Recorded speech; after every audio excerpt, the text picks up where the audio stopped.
Hello दोस्तों, स्वागत है आपका आपके अपने YouTube channel economics just on tips. दोस्तों, आज हम बात करने वाले हैं इंडियन इकोनॉमी के बहुत इंपॉर्टेंट टॉपिक फर्स्ट चैप्टर की कि इंडियन इकोनॉमी ब्रिटिश रूल में कैसी थी।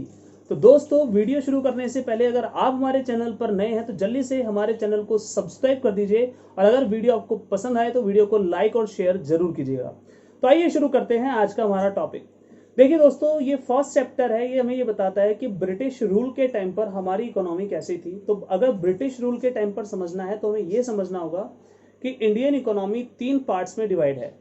पहला, इंडियन इकोनॉमी हमें बताती है कि हमारी इकोनॉमी ब्रिटिश रूल से पहले कैसी थी। दूसरा, हमारी इकोनॉमी ब्रिटिश रूल के टाइम पर कैसी थी। और तीसरा, हमारी इकोनॉमी ब्रिटिश रूल के बाद कैसी थी। तो इस वीडियो में हमारा जो कंसर्न है वो है कि ब्रिटिश रूल से पहले हमारी क्या कंडीशन थी और ब्रिटिश रूल के टाइम पर हमारी क्या कंडीशन थी।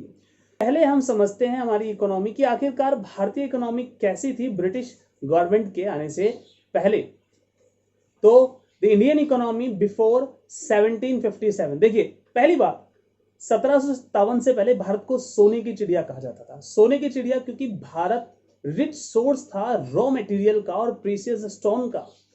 भारत का जो एग्रीकल्चर था वो मेन सोर्स था एम्प्लॉयमेंट का, यानी कि भारत में 80% से ज्यादा जो पॉपुलेशन थी, अप्रोक्स 85% जो पॉपुलेशन थी, उसका जो एम्प्लॉयमेंट था वो एग्रीकल्चर था। और यहाँ जो फार्मिंग थी वो means as a means of subsistence उसको यूज किया जाता था, यानी कि खेती फार्मिंग मेन सोर्स था कंजप्शन पर्पज के लिए, नॉट फॉर कमर्शियल पर्पज। यानी कि उस समय जो कुछ भी ग्रो करते थे, हमारे फूड ग्रेन्स जो कुछ भी ग्रो करते थे, मेन पर्पस होता था कंजप्शन करना। वहीं अगर हम बात करें हमारी हैंडीक्राफ्ट इंडस्ट्रीज की, तो हमारी handicraft industries world wide famous थी, यानी कि हमारे देश से बहुत सारी चीजें एक्सपोर्ट हुआ करती थी। वर्ल्ड वाइड फेमस का मतलब यह था कि हमारे देश से बहुत सारी चीजें अलग अलग देशों में जाया करती थी। वर्ल्ड वाइड रेपुटेशन हमारी हैंडीक्राफ्ट इंडस्ट्रीज को मिली। हम इंडिपेंडेंट थे, हमारी इकोनॉमी प्रॉस्पर्स थी, यानी कि इंडियन इकोनॉमी अपने आप में सुपर्ब थी, बेस्ट थी। हमारे प्रोडक्ट बहुत दूर दूर तक फेमस थे। लेकिन हमारी इकोनॉमी को किसी की काली नजर लग गई। ब्रिटिश गवर्नमेंट ने हमारी हिस्ट्री देखी तो देखा कई हजार वर्षों से भारत ट्रेड में वर्ल्ड वाइड रेपुटेशन पा रहा था। ब्रिटिश गवर्नमेंट ने सोचा कि कैसे इस देश को अपने कब्जे में किया जाए, लेकिन यह आसान नहीं था। 1608 से ब्रिटिश गवर्नमेंट ने भारत में अपनी इंडस्ट्रीज को स्टैब्लिश करना शुरू कर दिया था। उसके बाद 1757 से ब्रिटिश गवर्नमेंट ने शुरू किया भारत पर रूल करने का प्लान। सबसे पहले प्लासी का युद्ध हुआ 1757 में, जिसे ब्रिटिश गवर्नमेंट ने जीत लिया। उसके बाद मैसूर का युद्ध जीत लिया और धीरे धीरे अनेकों साम्राज्य पर ब्रिटिश गवर्नमेंट विजय हासिल करती चली गई। मराठास पर विजय हासिल की, सिखों पर विजय हासिल की, और देखते देखते 1857 यानी कि 1757 से लेकर 1857 के पीरियड में लगातार ब्रिटिश गवर्नमेंट इंडिया पर रूल करने की कोशिश करती रही और अलग अलग साम्राज्य पर हमला करके उन्हें जीत लिया।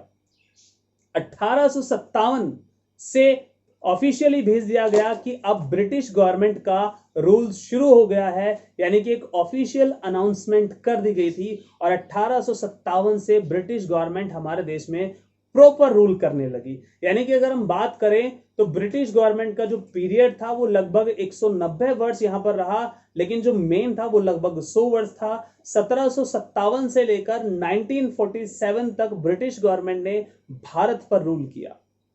अब ब्रिटिश गवर्नमेंट के टाइम पर, यानी कि जब ब्रिटिश गवर्नमेंट भारत में रूल कर रही थी, तो क्या हमारी इकोनॉमी की कंडीशन थी।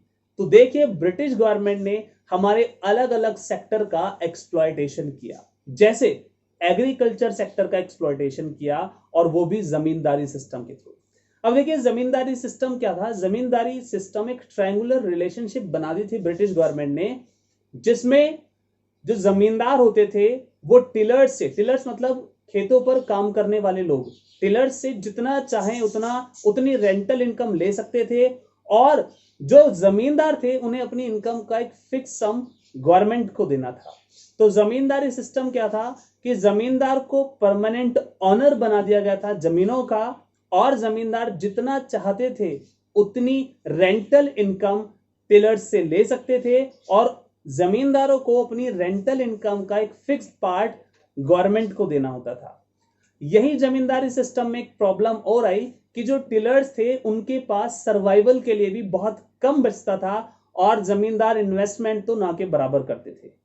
तो धीरे धीरे क्या होने लगा, टिलर्स और जमींदार के बीच में एक गल्फ क्रिएट होने लगा, एक अंदरूनी तनाव पैदा होने लगा। दोनों ने कहीं ना कहीं, टिलर्स ने जमींदार के बारे में सोचना धीरे धीरे बंद कर दिया, लेकिन चाहकर भी टिलर्स एग्रीकल्चर सेक्टर को छोड़ नहीं पाए, क्योंकि इंडिया में एग्रीकल्चर मेन सोर्स था लाइवलीहुड का, मेन सोर्स था एम्प्लॉयमेंट का, और एग्रीकल्चर के अलावा हमारे पास ज्यादा सोर्स नहीं थे एम्प्लॉयमेंट के, इसलिए चाहकर भी टिलर्स एग्रीकल्चर सेक्टर को छोड़ नहीं पाए और उनका एक्सप्लॉयटेशन होता था। और ऐसे ब्रिटिश गवर्नमेंट ने हमारे एग्रीकल्चर सेक्टर को एक्सप्लॉइट किया। तो कैसे ब्रिटिश गवर्नमेंट ने एक्सप्लॉयटेशन किया एग्रीकल्चर सेक्टर का? थ्रू जमींदारी सिस्टम।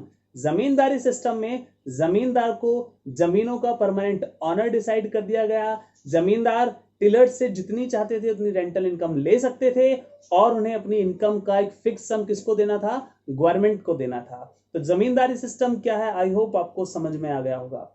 एक क्वेश्चन आता है कि आखिरकार इतना एक्सप्लॉयटेशन के बाद भी टिलर्स एग्रीकल्चर को क्यों नहीं छोड़ पाए? क्योंकि उनके पास एग्रीकल्चर के अलावा एम्प्लॉयमेंट का कोई और ऑप्शन नहीं था। इंडिया में एग्रीकल्चर मेन सोर्स था एम्प्लॉयमेंट का, और आउट ऑफ एग्रीकल्चर बहुत कम अपॉर्चुनिटीज थी, इसलिए वो चाहकर भी एग्रीकल्चर सेक्टर को छोड़ नहीं पाए।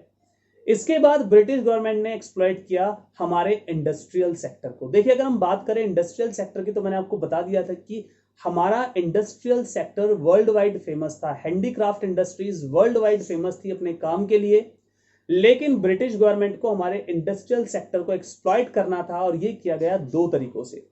पहली बात, हमारे एक्सपोर्ट पर हैवी ड्यूटी लगा दी गई। इससे हुआ क्या, जो फॉरेन कंट्रीज में हमारे प्रोडक्ट की डिमांड थी वो कम होती चली गई, क्योंकि जब हमारे एक्सपोर्ट पर हैवी ड्यूटी लगी तो फॉरेन कंट्रीज में जाते जाते हमारे प्रोडक्ट महंगे होने लगे, जिसकी वजह से फॉरेन कंट्रीज में हमारे प्रोडक्ट की डिमांड कम हो गई। और क्योंकि डिमांड कम हो गई तो देखते देखते हैंडीक्राफ्ट इंडस्ट्रीज डिक्लाइन होने लगी। वहीं ड्यूटी फ्री इंपोर्ट कर दिया, यानी कि ब्रिटिश कंपनी से, यानी कि ब्रिटिश इंडस्ट्रीज से जितने भी गुड्स आते थे उनको ड्यूटी फ्री कर दिया गया। इससे क्या हो गया कि इंडियन मार्केट में ब्रिटिश प्रोडक्ट्स लगातार बढ़ते चले गए, हमारी अपनी इकोनॉमी में ब्रिटिश प्रोडक्ट्स की डिमांड बढ़ती चली गई, और इंडियन प्रोडक्ट्स की डिमांड समय के साथ साथ कम होती चली गई। और यही वजह थी कि हमारी जितनी भी इंडस्ट्रीज थी सब डिक्लाइन होती चली गई। और इसी पॉलिसी के तहत ब्रिटिश गवर्नमेंट ने हमारे इंडस्ट्रियल सेक्टर को एक्सप्लॉइट किया। कैसे? पहला, हमारे एक्सपोर्ट पर हैवी ड्यूटी लगा दी, जिसकी वजह से फॉरेन कंट्रीज में हमारे प्रोडक्ट की डिमांड लगातार कम होती चली गई। और दूसरा, ब्रिटिश प्रोडक्ट्स को ड्यूटी फ्री इंपोर्ट करना शुरू कर दिया, जिससे हमारी अपनी इकोनॉमी में ब्रिटिश प्रोडक्ट्स काफी सस्ते आने लगे, लोग ब्रिटिश प्रोडक्ट्स की डिमांड करने लगे, हमारी अपनी इकोनॉमी में हमारे अपने प्रोडक्ट्स की डिमांड कम होती चली गई, और देखते देखते हमारी हैंडीक्राफ्ट इंडस्ट्रीज भी डिस्ट्रॉय हो गई। और थर्ड एंड लास्ट पॉइंट है, हमारा इंटरनेशनल ट्रेड भी एक्सप्लॉइट किया गया। कैसे किया गया? डिस्क्रिमिनेटरी पॉलिसी के तहत।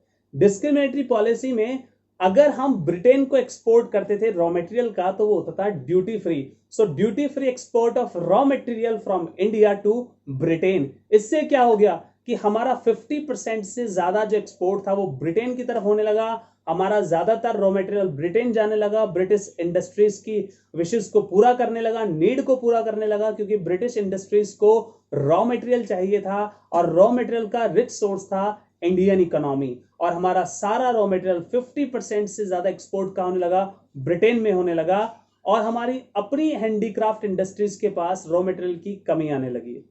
वहीं ड्यूटी फ्री इंपोर्ट कर दिया। ड्यूटी फ्री इंपोर्ट होने से क्या हो गया कि हमारी अपनी इकोनॉमी में ब्रिटिश प्रोडक्ट्स बहुत ज्यादा आने लगे, और हमारी अपनी इकोनॉमी में डोमेस्टिक डिमांड बिल्कुल खत्म होती चली गई, और ऐसे हमारा इंटरनेशनल ट्रेड भी खत्म कर दिया गया। तो देखिए, ब्रिटिश गवर्नमेंट ने हमारी इकोनॉमी को तीन तरह से एक्सप्लॉइट किया। हमारे एग्रीकल्चर सेक्टर को एक्सप्लॉइट किया जमींदारी सिस्टम से, हमारे हमारे डोमेस्टिक ट्रेड को एक्सप्लॉइट किया, एक्सपोर्ट पर हैवी ड्यूटी लगाकर और ब्रिटिश गुड्स के इंपोर्ट को ड्यूटी फ्री करके, और हमारे इंटरनेशनल ट्रेड को एक्सप्लॉइट किया गया, duty free export to the British government या British industries and duty free import of the final goods from Britain. और ऐसे हमारी इकोनॉमी को एक्सप्लॉइट किया गया, यानी कि हमारी इकोनॉमी का एक्सप्लॉइटेशन किया गया ब्रिटिश गवर्नमेंट के द्वारा। On the eve of independence हमारी इकोनॉमी कैसी बन गई थी? बिल्कुल स्टैग्नेंट हो गई थी, बैकवर्ड हो गई थी। स्टैग्नेंट मतलब हमारे यहाँ की जो ग्रोथ थी वो ना के बराबर हो गई थी। एम्प्लॉयमेंट कम हो गया था, ये मान लीजिए अनएम्प्लॉयमेंट लगातार बढ़ता जा रहा था। इनकम ग्रोथ बिल्कुल कम हो गई थी। तो हमारी इकोनॉमी क्या हो गई थी? स्टैग्नेंट हो गई थी। क्यों? क्योंकि हमारी अपनी इंडस्ट्रीज डिक्लाइन हो चुकी थी, एम्प्लॉयमेंट अपॉर्चुनिटीज लगातार कम होती जा रही थी, हमारे अपने देश में ग्रोथ की अपॉर्चुनिटीज कम होती जा रही थी, जिसकी वजह से अनएम्प्लॉयमेंट लगातार बढ़ता जा रहा था और साथ साथ में हमारा जो इनकम था वो भी लगातार डिक्रीज होता जा रहा था, या बहुत कम ग्रोथ हो रहा था इनकम में। और हमारी इकोनॉमी हो गई थी बैकवर्ड। बैकवर्ड इकोनॉमी वो थी जहां हमारी भारत की पॉपुलेशन लगातार बढ़ती जा रही थी, लेकिन लिविंग स्टैंडर्ड लगातार कम होता जा रहा था, पर कैपिटा इनकम कम होती जा रही थी, हमारे यहाँ की जो हेल्थ फैसिलिटीज थी वो लगातार पुअर होती जा रही थी। इससे साफ साफ नजर आ रहा था कि हमारी इकोनॉमी बैकवर्ड हो चुकी थी, हमारा लिविंग स्टैंडर्ड बिल्कुल पुअर हो चुका था। और आखिरकार 1947 को हमें ब्रिटिश गवर्नमेंट से छुटकारा मिल गया और उसके बाद हमने शुरू की प्लानिंग। तो हमारा सेकंड टॉपिक होगा प्लानिंग, जिसे हम डिस्कस करेंगे हमारी नई वीडियो में। तो अगर ये वीडियो आपको समझ में आई है तो वीडियो को लाइक और शेयर जरूर करें। आज की वीडियो में इतना ही।